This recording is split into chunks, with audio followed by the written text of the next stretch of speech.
Joe Biden's approval rating continues to drop as a new poll shows nearly 80% of Americans blame Joe Biden for the inflation surge.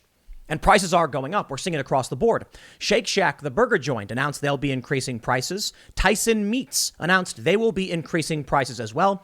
And of course, this circles back to every aspect of commodities and resources. Gas prices are going up, which in turn will drive labor prices to go up at a time when the Biden administration and the Democrats are pushing for more unemployment stimulus checks while they're pushing this illegal eviction moratorium, creating a labor shortage. Everything the Biden administration is doing is exacerbating the economic crisis. And of course, my friends, this would not be a Timcast video if I was not here to criticize the media, because of course, elements of the media are doing everything in their power to defend Joe Biden. I even see it from the Wall Street Journal periodically where they say, well, Biden's policies may be bad. The economy is doing better than ever. It's recovering. You see, they're saying inflation is just a natural component of economic recovery.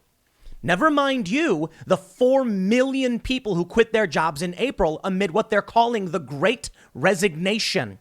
And still, many of these more left-wing outlets are encouraging people to quit their jobs. How could the economy be improving and recovering when we have more job openings now than people who can fill them? Again, I know people might argue, see, it shows they're trying to expand and they can't even do that. No, it shows 4 million people quit their jobs in April. A survey from Microsoft found that 41% of people are planning on leaving their jobs or changing careers. The economy, I'm sorry, is not doing well, but you see it in the media.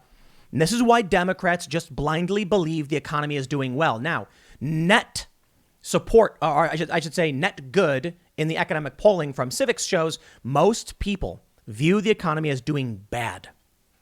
But I'm going to get specific now on these media smears because I got a good one for you. You see, I actually do journalism here over at Timcast. And as much as the smear machine would try to claim that I don't, we have a rather hilarious story, actually, which exemplifies something I've been trying to express for a long time. The arrogance of establishment Democrat personalities. Their ignorance combined with their arrogance is hurting this country to an extreme degree. These are the influencers who write news that are just not smart enough to do their job. Midwits, as it were, I suppose. The story comes from Republicans who just tweeted a link to a story where a man says that he spends $200 more per week in mayonnaise alone for his restaurant. The immediate reaction from The Independent, from the Huffington Post, and from many of these personalities, including Vox personalities, is that there's no way he's spending that much money on mayonnaise. He must be lying. The Republicans are crazy. So I called the restaurant and asked them to break down their numbers. And the guy was like, oh, yeah, for sure. And he broke down the numbers. And you see, these people don't run businesses. They've never worked in the restaurant industry.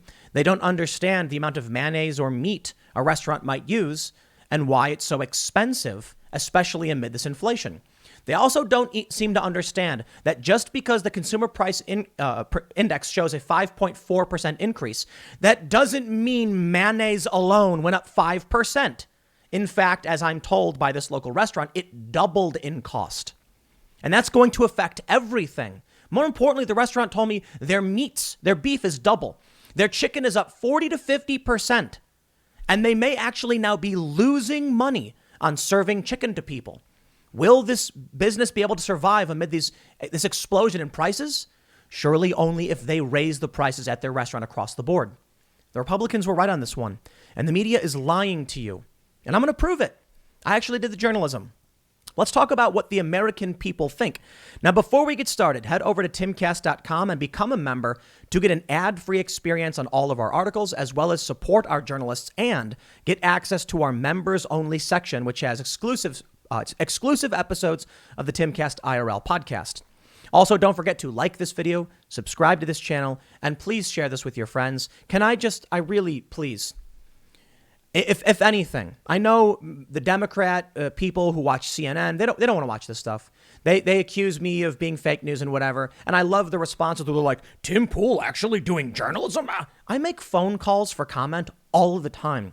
But because I don't play recordings of it, They're like, Tim Pool certainly is not doing fact checking. What do you think I have to do to make sure I'm vetting the articles to the best of my abilities? You can disagree with my opinions, but I always use NewsGuard certified sources for the news. In this instance, I personally called the restaurant. But I digress. Let's first check out this poll and look at what people are starting to think. Because I will tell you, as we move into 2022, this is bad news for Democrats and good news for Republicans. And if Democrats don't want to hear it, it will just hurt them in the long run. You need to confront where you're screwing up. The New York Post says nearly 80% of Americans blame Biden for inflation surge. About 70% of Americans say the national economy is in bad shape. And the majority, 86%, are concerned about inflation, according to the Fox News poll released Wednesday. Of those polled, 86% blame the pandemic for increasing prices, and 79% blame the Biden administration's economic policies. I assume that means they consider to be both playing a role in this. Personally, I agree with that. I think the pandemic is to blame. I'm not going to blame Biden or Trump for an act of nature, but I will say that Joe Biden's policies have exacerbated the problem to a great degree. The surging cost of groceries and gas are causing financial hardship for 70% of people with incomes of less than $50,000. Over 50% of those who earn $100,000 say price increases have also been tough on them. Quote, the degree to which lower income households are feeling the squeeze on food and fuel is striking, if not surprising, and highlights the risk that inflation could push families on the brink over the financial edge, said pollster Chris Anderson. The poll, conducted by Beacon Research and Shaw and Company Research, was carried out between August 7th and 10. It polled 1,002 randomly selected registered voters across the country. It comes as inflation continued to surge in July, with the Labor Department's Consumer Price Index jumping 5.4% compared to last year. Consumer prices, which measure a basket of goods and services as well as energy and food costs, rose 0.5% from the month prior, the Labor Department said. Food prices were up 0.7% in July from the prior month and 3.4% from a year ago, according to the data. The cost of meat surged, with frankfurters and various cuts of pork up 4.8% and 4.4% respectively from June. The price of eggs also increased 1.6% from the month prior. Gasoline rose 2.4% from May and is up almost 42% from a year ago. So yeah, look, I understand Trump was president during a lot of this. Trump's 15 days to slow the spread, he played a role in this as well. Joe Biden is now the president. I don't care if you want to complain about Trump all day and night. I want to talk about what Joe Biden should or could be doing to alleviate these problems. And I will tell you, I don't think he's doing anything. I think he's making it worse. I think what he is doing, he's not doing anything to resolve this issue. What he's doing does make it worse. Now, check this out. Over at Civics, Joe Biden's favorable rating currently sits at 51% unfavorable, slightly going up. Now, this is mostly driven by independent voters, as Democrats and Republicans basically drew the line a long time ago. Democrats like the guy, Republicans don't like the guy, but independents have long not liked the guy. Interestingly, going back before he was president, his unfavorability was much higher. His unfavorability went to its lowest point when he became president, still with 54% viewing him unfavorably. It's now at 59%. So people are not happy with Joe Biden. And that's among independents, to clarify. Now, among the economy, this one I find truly fascinating. I just showed you the new poll from Fox, New York Post reporting, that 80% of people say it's Biden's fault. The majority say that the economy is in bad shape. It is COVID, but it's also his policies. Well, this is interesting. According to Civics polling, the plurality of people polled think that the economy is doing fairly good. Strange. 36% say fairly good, 30% say fairly bad, and 23% say very bad. Now, the important factor here, I think, is the net good, meaning just because there's a large group saying it's fairly good, it doesn't mean that most people think it is good. It actually shows that between very bad and fairly bad, there is a net 13% view of the economy. So it's viewed rather unfavorably by the American people. That trend line is very important. But of course, as I've shown you, among Democrats, you see 58% believe the economy is doing well. And the amazing thing is they started to believe that as soon as Joe Biden got elected. I'm sorry, my friends. Whoever these people are, I'm going to show you why they are being driven mad. And if you are someone who thinks the economy is good, after everything you've seen, that I don't know what to tell you, but I'm here to say you are being lied to.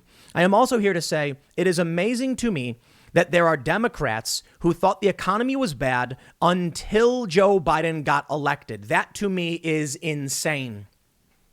Among Republican voters, they mostly think the economy is very bad and fairly bad. 17% say fairly good, but 39% say very bad, and another 39 say fairly bad. Among independent voters, they say 33% say fairly bad, 30% say fairly good, and 27% say very bad, meaning the net good among independents is negative 27, greater than all political parties combined. Inflation is here. This is from CNN. I'm going to show you this now to make sure you understand inflation is real. The economy is not doing well. There is a labor shortage, a trucker shortage, gas prices going up. Some outlets are trying to say that's a sign of recovery. Great. That maybe it's a sign of recovery, but for now it hurts. It hurts working class people and retirees, people on fixed incomes, and people who aren't getting a pay raise. So if you are a Democrat and you think there should be a higher minimum wage, let me explain to you that people aren't getting that wage increase and their food costs more money. That is not a good economy. CNN says America's soaring price hikes moderated last month, signaling that inflation may have peaked, but investors should pay heed to another trend: the spread of higher prices across more sectors of the economy. What's happening? Consumer price inflation remained elevated in July, according to the Bureau of Labor Statistics. Prices rose 5.4% from a year earlier, flat compared with June, when the index hit a 13-year high.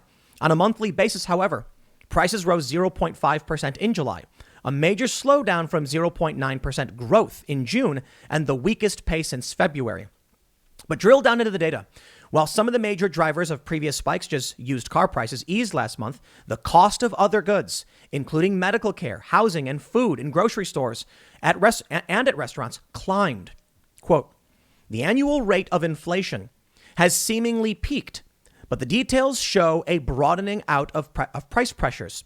Chief international economist at ING, James Knightley, wrote in a note to clients. This indicates inflation is likely to be more persistent and pervasive than predicted by the Federal Reserve. Economics 101. The latest inflation reading doesn't change the fact that America's stimulus-fueled economy is booming.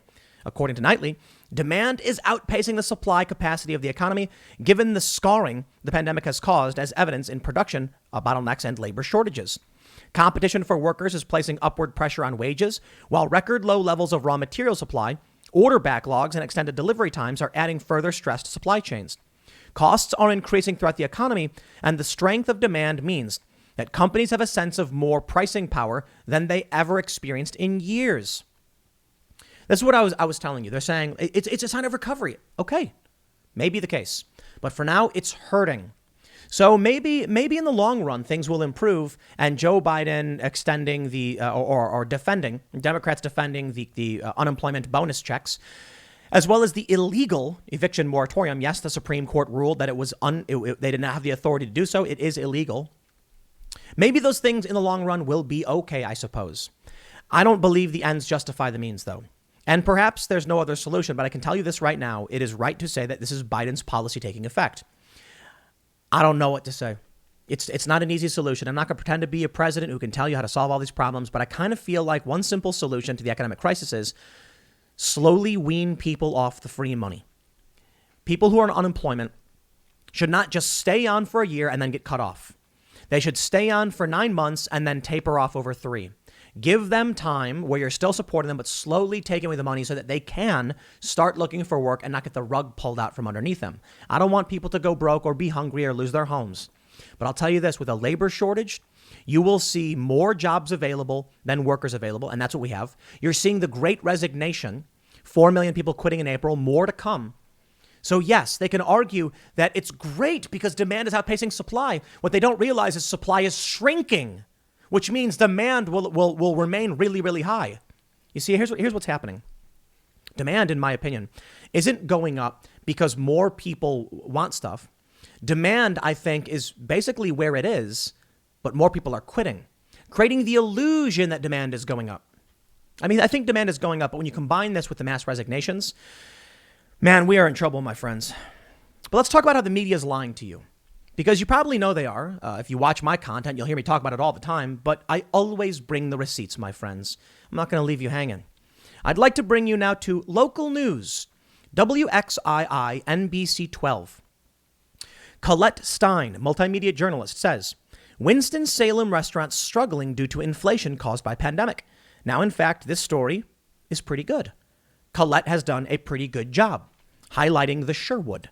The story says, family-owned restaurants are seeing an increase in prices for the necessities needed to run their businesses.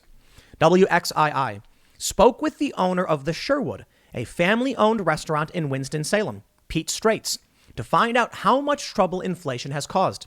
He says that an increase in prices has put his business in a difficult situation. Quote, you can only offset so much in this business. And it seems like every year you lose here and you lose there. I will give you an example. I'm paying $200 more a week in mayonnaise, says Straits. The price index is up by 5.4%. The Labor Department says it's the fastest pace in 13 years. Straits says this is causing small businesses to have a hard time keeping up with adjustments. Experts blame inflated prices on high demand due to the pandemic. They expect inflation pressures to ease with time. Straits says he hopes this is the case, but he does not believe prices will ever return to where they once were, and I believe Straits is correct. Now, why is this story relevant? Well, it's very, very simple in a small amount of words. Colette simply called a local restaurant, asked them for their opinion. The restaurant owner says mayonnaise is through the roof. $200 more in mayonnaise.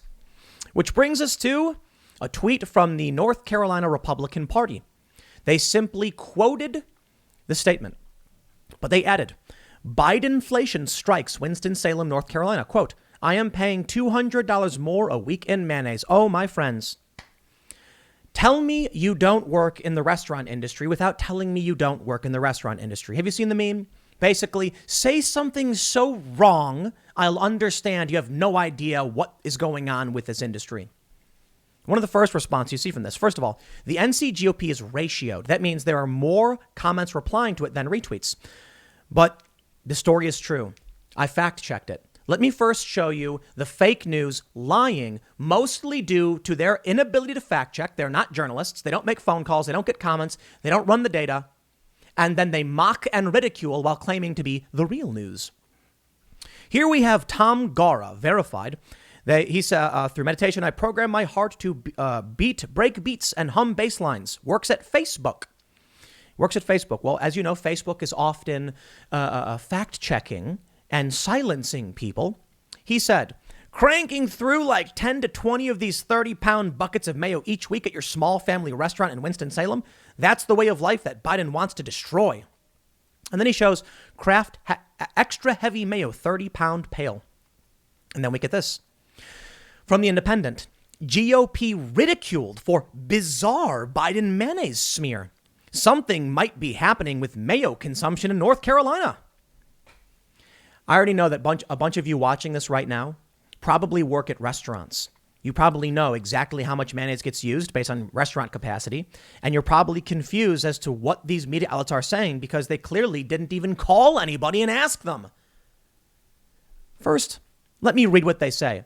The payoff will be worth it if I let the suspense build. The Independent says something might be happening with mayo consumption. Twitter users are ridiculing North Carolina Republicans for a bizarre attack on Joe Biden over inflation and condiments. The state party tweeted a link to a local news story about inflationary pressures on family-run restaurants, oddly choosing to highlight a line about one business owner claiming to spend an extra $200 per week on mayonnaise. Naturally, the local GOP blamed the restaurant's predicament on the president. Biden-inflation strikes again. The linked news item from NBC affiliate WXII explains that experts blamed the inflated prices on high demand due to the pandemic. The White House says the inflationary pressures are expected to ease with time as the economy stabilizes after 18 months of lockdowns and forced closures and supply chain issues. The price index is up 5.4%. Quick calculations by some Twitter users found that for there to be an increase in expenditure of $200 a week on mayonnaise, a restaurant would have to be spending approximately $3,700 each week on the condiment.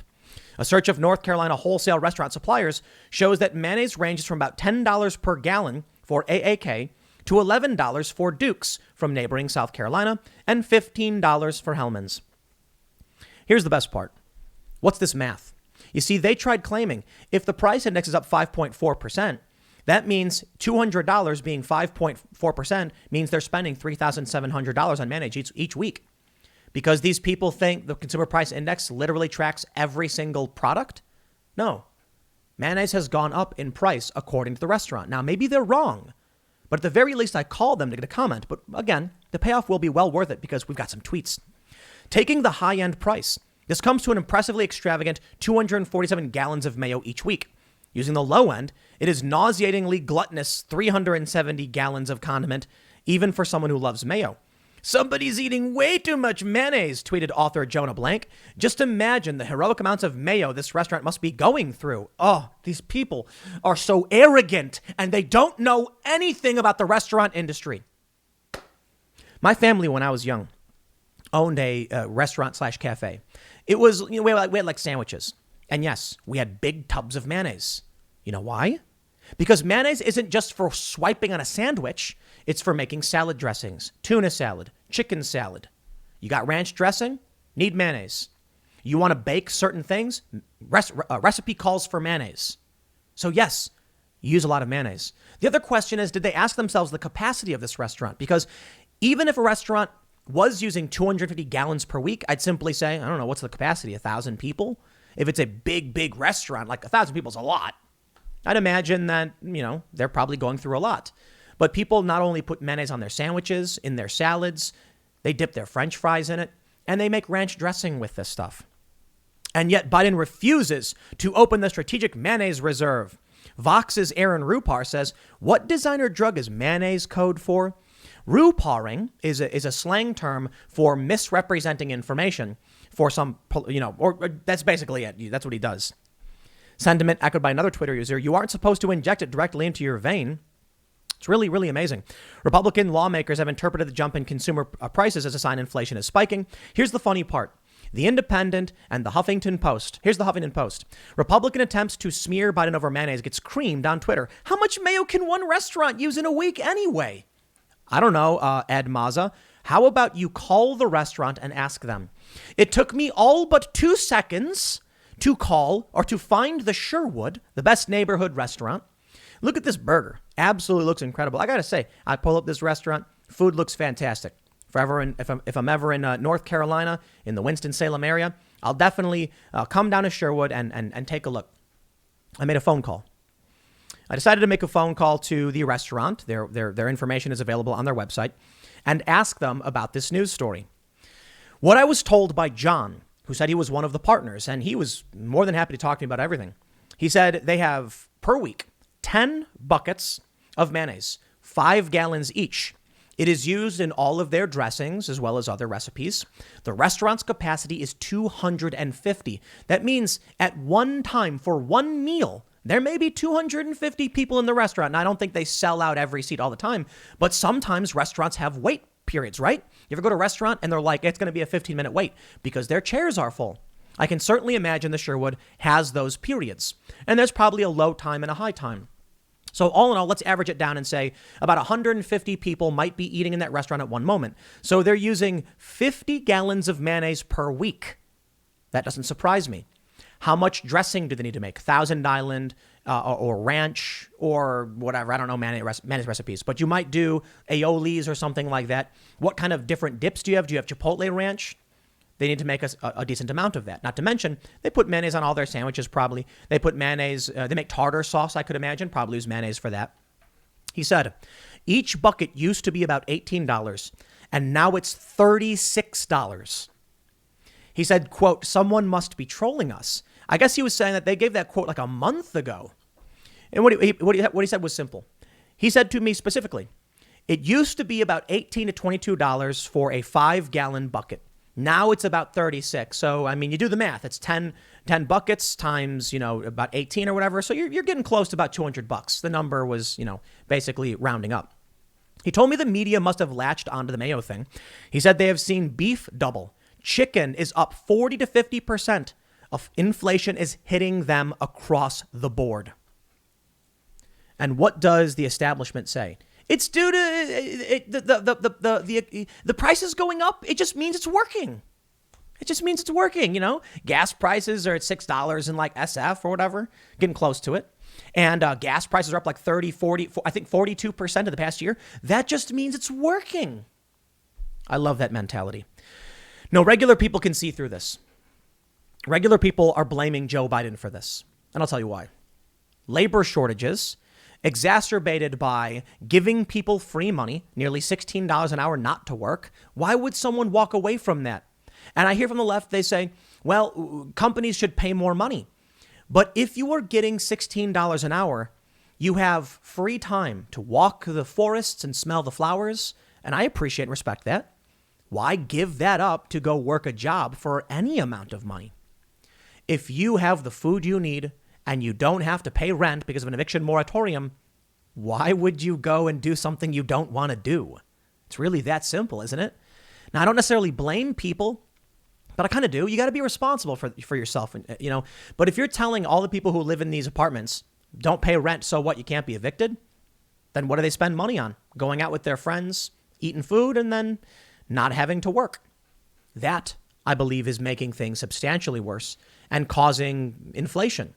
Resources are being extracted from the system. It doesn't matter if demand goes up or down. Demand can stay where it is, but supply will continue to drop. Prices will continue to rise. It is a basic function of economics. Now we're going to see gas prices go up because the labor crisis hits truck drivers. And you probably heard me talk about it all in my segment yesterday. But it's remarkable to me that you can have people like Aaron Rupar. They don't do any fact checking. They just immediately come out and say, there's no way a restaurant can use that much mayonnaise. I know it's silly, right? Tim Pool, getting to the bottom of the great mayonnaise conspiracy. I have to do it. It's the perfect example of what's wrong with the news. How much mayo can one restaurant use in a week anyway? I don't know, Huffington Post. Did you ask anyone? Because I called the guy, I talked to him, and I was like, $2.50, that's kind of a bit. And I was like, so you actually go through this stuff quite quickly. I mean, yeah. You get a lot of people who will ask for a side of mayo or whatever, and they won't finish it. So you're constantly using the mayonnaise. I guess the scary thing is he mentioned that he was serving a 6-piece chicken meal, and someone, like he was talking to the guy, I guess, and they asked, I can't remember who he said he was talking to, but they said, you know how much that costs you to serve that meal? And he said to me, he's like, man, I really don't want to know. And they said 75 cents per chicken piece. And he charges $6 for the dish.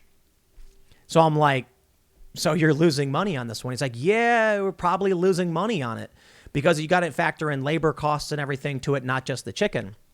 And he was like, but we have other things too. You know, it's not our principal, item or whatever. So I think they're doing well. He mentioned beef doubled. This is hitting. Now, I don't know their political opinions. I asked the gentleman some, questions on politics, and he said he doesn't care to get into that stuff. It's not his thing. He was just explaining what his prices were like. We can extrapolate from that. When you see the poll showing most people blame Biden, when you see Biden's policies and the impact it's having, you got to be insane to deny this stuff. Regular people can see through this. The Democratic Party is viewed unfavorably. Now, of course, Democrats view them favorably. 87%. Interestingly, it was actually down to like 76. Republicans, of course, really don't like Democrats. 95% say unfavorable. And among independent voters, I find it fascinating. 59% view the Democrats unfavorably. Now, I'm not going to let the Republicans walk away from this one. The Republicans are viewed even more unfavorably. Good. I mean, it just goes to show you the whole grifting thing, I guess, right? They accuse me of grifting. It's like, dude, if most people view Republicans unfavorably, what grift is there to lie and saying you're a Republican? I do not like the Republican Party either. Trump supporters don't like the Republican Party. I think they're mostly trash, but they're not the ones in power. And even when they had power in 2016, they didn't do anything with it. And over the past couple of years, I've been complaining about the Democrats because they're the ones in power.